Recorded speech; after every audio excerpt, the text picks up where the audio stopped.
Okay, thank you, Gabby. Hello, everyone, and hello to everyone online, and kia ora. I am a PhD student at the University of Canterbury, and I'm coming close to the end of my studies. So in this presentation, I'm going to show you a couple of case studies of two partner institutions of the OERu, and how they developed courses based on OER. The context for this presentation is that, according to UNESCO, demand for higher education is increasing annually by approximately 1%. Also, there's a desire for equality, but clearly education is only one aspect of that. Also, there's an increasing demand for digital skills, according to several references. Now, OER can help to fill the demand, and open educational practices can help to support OER.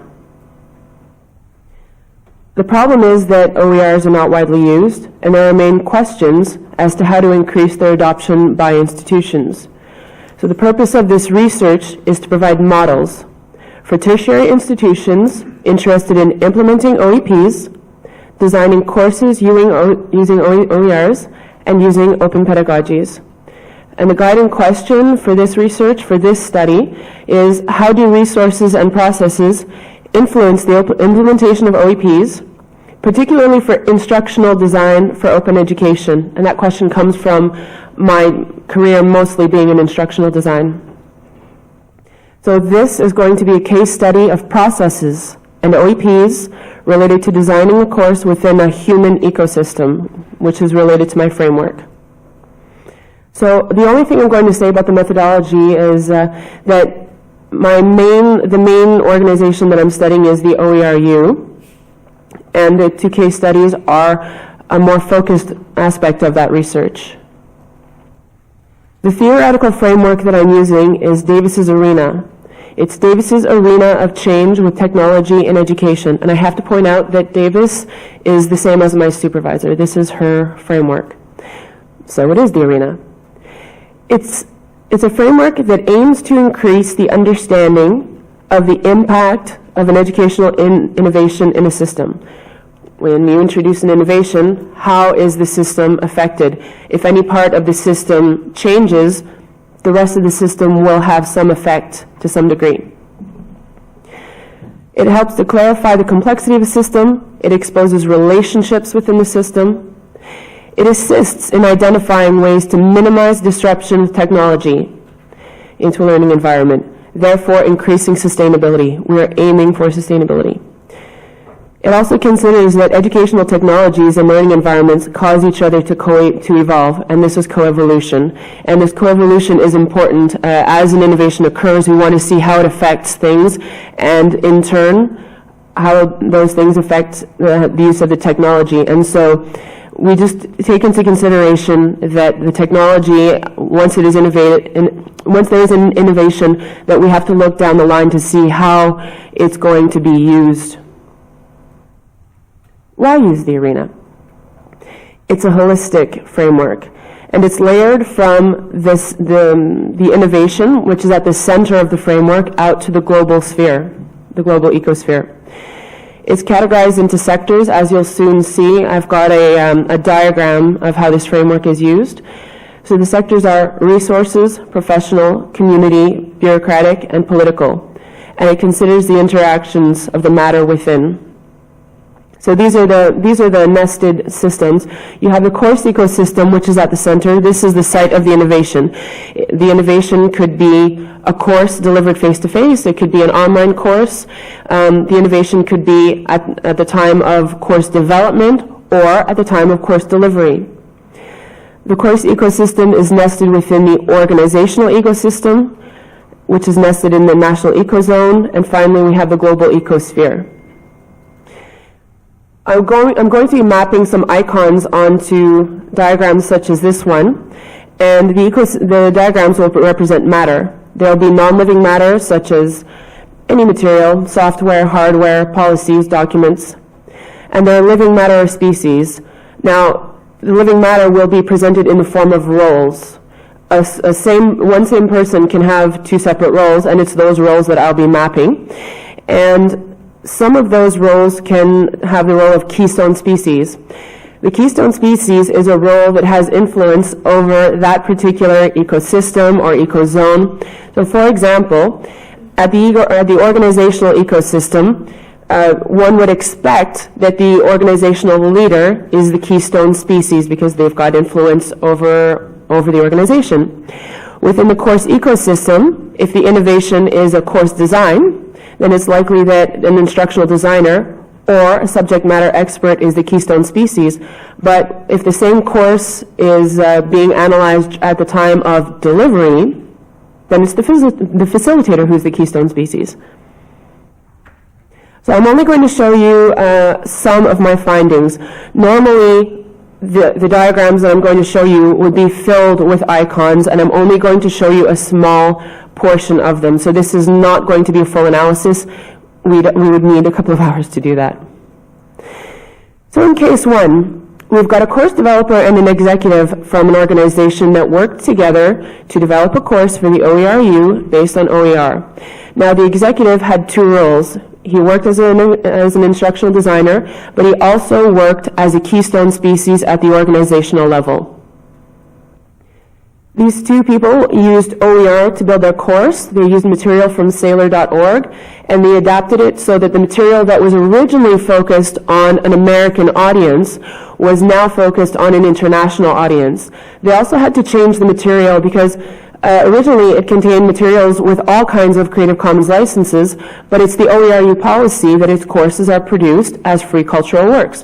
So they either had to replace the material with that which had the desired Creative Commons licenses, or they had to create new material. They built the course in WikiEducator, and they used WikiEducator to take course notes. But one important thing for later on is that they used it to request feedback from the greater OER community and from the world, because anyone has access to these pages. And they published the course through WordPress. As they did this work, they had a consultant, they had a volunteer who was highly skilled in WikiEducator to help them with the coding. This was the greatest need for support that these two course developers had. They were highly experienced in instructional design, so they didn't need much support in that way.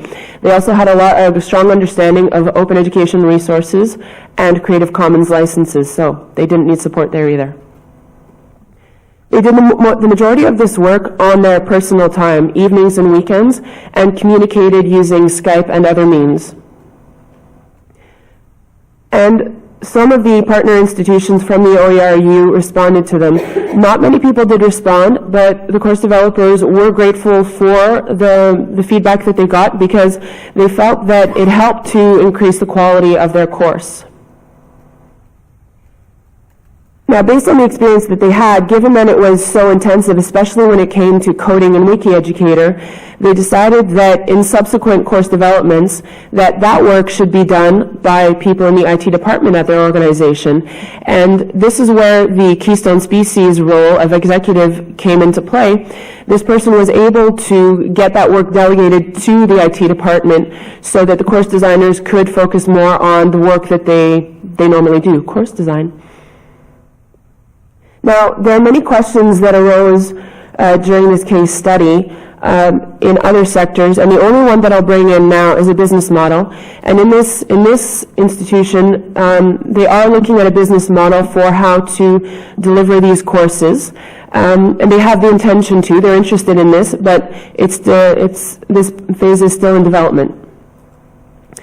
Now, in my second case study, we have a subject matter expert who is the keystone species for the course development, and we had several course developers. When they developed this course, they only used a few OER, and it was mainly in the form of images. They developed most of the course from scratch. Just as in the other case, they developed in WikiEducator. This is the normal platform for developing courses for the OERu, but they did not publish in WordPress. And in fact, this course material has been published elsewhere. And has anyone, can I have a show of hands for whoever has seen WikiEducator? Okay. Now, for those who haven't seen it, can deliver content, they can show content, but is not exactly appealing to look at. And this is one of the concerns of course developers in this group. And so they published the material elsewhere. Because at the time, WordPress was not being used by the OERu. This course development happened before the one in case 1. In this case, the course developers were able to work during their normal work hours on this course, and they would get together and work as a team once or twice a week. And they relied on OERu staff for all kinds of support in terms of WikiEducator coding, in terms of how to use OER, how to find the OER. And so they had several knowledge gaps to fill, but by the end they felt confident with their skills. This team got feedback from the professional community that is associated with the topic of the subject. They did not seek feedback from the OERu community. Now, in this case, this institution is not interested in developing a business model for these courses. They've examined possibilities, but they just don't see a way forward. And so this is a little bit problematic for them because they would be developing OER, but their own institution would not be involved in delivering them through a formal business model. Now, the only conclusion I'm going to make at this stage is it's a tentative conclusion because I haven't completed the writing of the discussion yet. But the tentative conclusion is that seeing as a course has been developed, well, we can look back and see how fairly straightforward the course development process was for the course developers in both cases.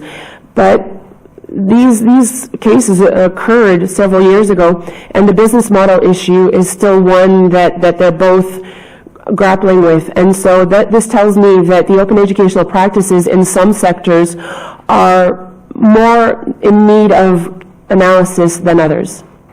So I'd like to thank you for your attention. I would also like to thank my supervisors, my research participants who were interviewees for this work, the Commonwealth Scholarship and Fellowship Plan for funding my studies. I would also like to thank GoGN for funding my trip here to attend both the seminar earlier this week and my participation at this conference. And I'd like to thank you for your attention.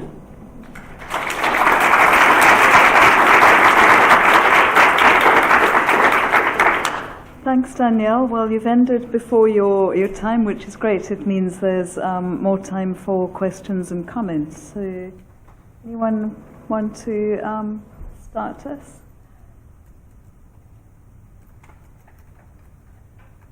I'll be sharing my presentation, and the hope with this work is that it can serve as a new model for how to plan for innovations using OER, but it can also serve for any innovation in educational technology. Okay, in the absence of any questions from the floor, I've got a question. In 2012, I did some research as a SCORE fellow with the Open University, I see Andy smiling there, into the OERu, and it had just begun in 2011. And there was a lot of optimism amongst its founders about how the OERu was going to create this wonderful new model of philanthropic sharing between universities across the world. So within the partnership, each university should be, or each tertiary institution should be contributing 1 or 2 modules, so not at great expense to the institution, but all then benefiting from the inputs of the others, and then creating these pathways for learners to go through to get entire degrees. And I saw recently that there is now an opportunity for OERu learners to do a certificate in business education or something, where they get 60 credits through the University of Highlands and Islands, and the remaining 60 credits come from other partners in the organization. And I think it's a really exciting model. I think it's unique in the world, and I'd just love to hear you telling us more about how it's working and how the vision is unfolding. Okay. What I can offer is that some of these courses are slowly being rolled out. And so there's analysis to do about who the students are that are benefiting from this work. Indeed, there's that certificate in business studies that has been released. There's also a certificate for general studies at the undergraduate level that has been released. These are some of the innovations. This delivery of courses is part of the innovations. Another innovation is that the OERu uses a disaggregated model of education delivery, which means that partner institutions can offer assessment for courses on a cost recovery basis. So that's individual institutions working at that level. Some other institutions might be the ones to offer the accreditation.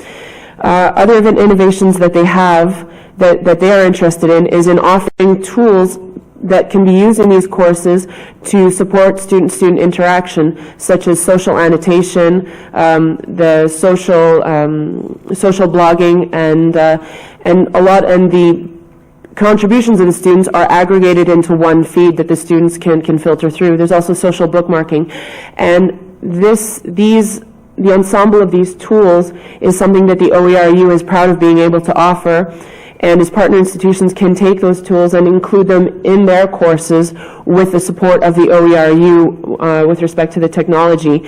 With regards to the courses that the OERu is going to be delivering and how the rollout will be for the programs, I can't comment on that yet. They're still working on what they would like to deliver now, but they would like people to also look at the technology that they are making available.